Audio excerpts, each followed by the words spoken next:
A few weeks ago, the U.S. military intentionally bombed a hospital in Kunas, Afghanistan. I mean, the U.S. government felt it enough to just apologize. And there's people leaping to the defense of the establishment here, saying there must have been a good reason. Either they did it on accident, even though we know that they didn't, or, there was Taliban hiding in there, and so it justified, obviously, this human shield logic, just like Israel does. I mean, how does this specific example illustrate how American exceptionalism functions? Well, we have to be careful about the term American exceptionalism. For one thing, it's not at all exceptional.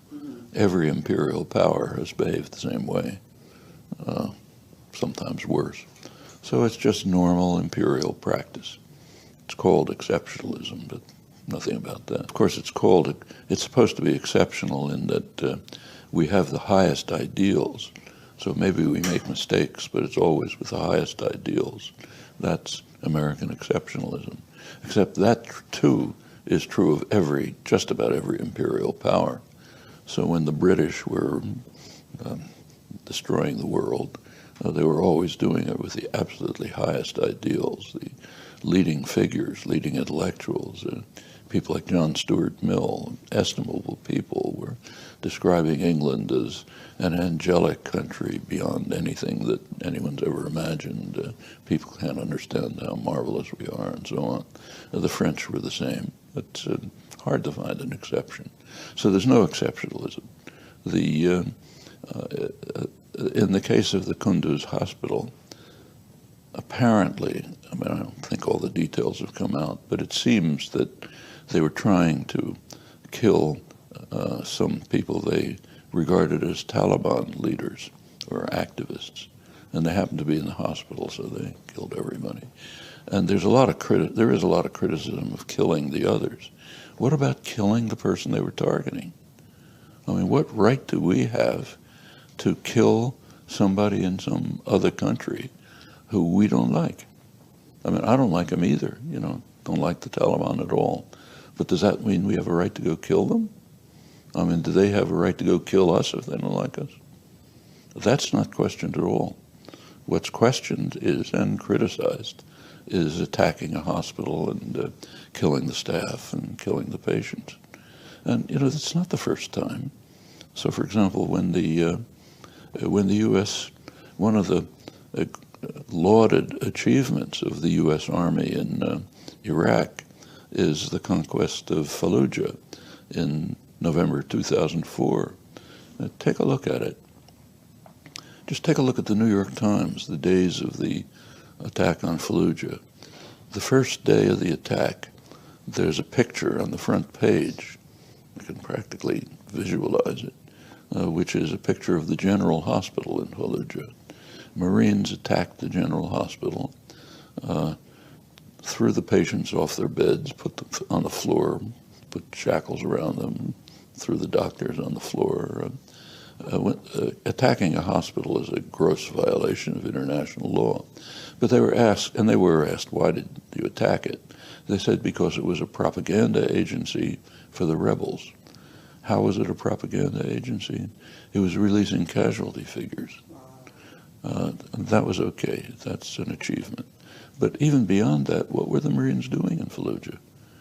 I mean, are there Iranian Marines in Cambridge? What are U.S. Marines doing in Iraq? The invasion of Iraq is the worst crime of this century.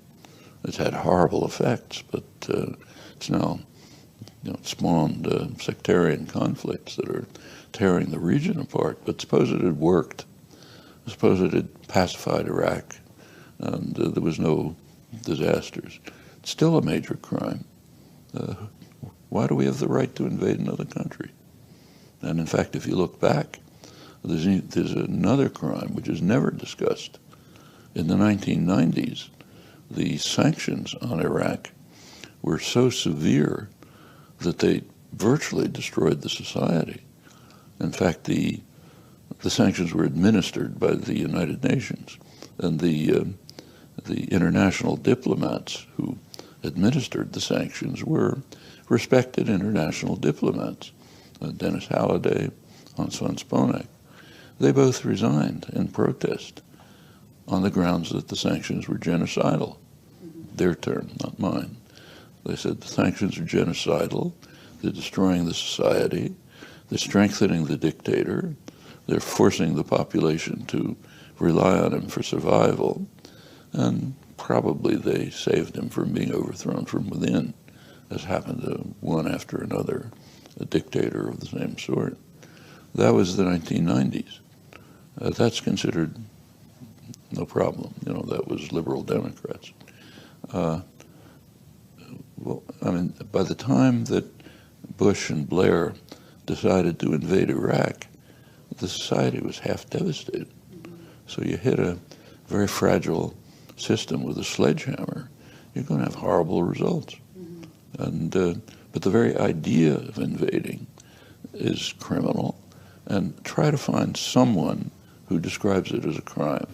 Right. Obama is praised because he describes it as a mistake.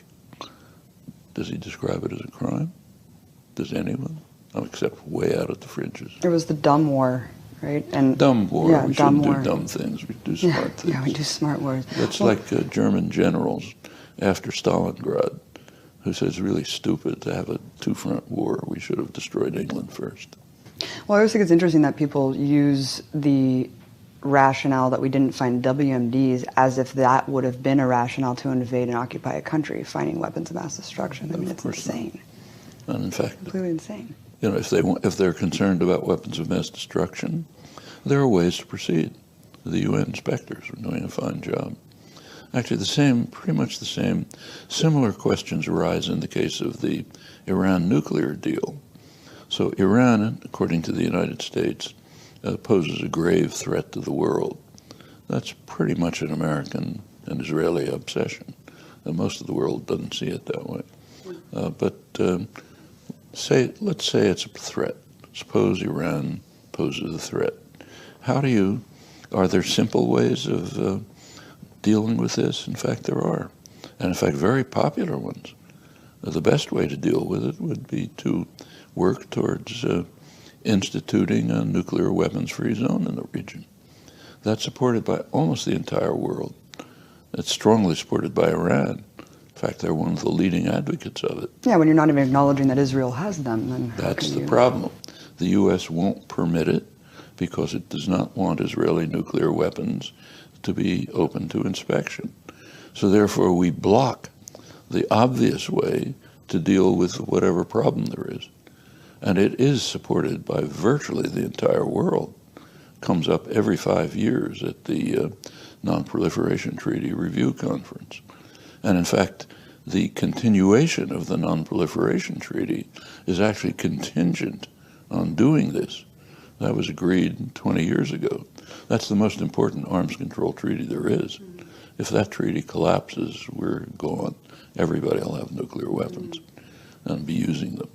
But the U.S. is so committed to protecting Israel's nuclear weapons that it's willing to endanger the Non-Proliferation Treaty and prevent the obvious means from keeping nuclear weapons away from Iran in case they have any interest in developing them.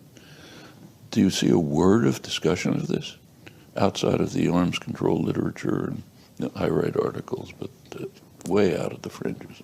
Nothing that could possibly make the mainstream.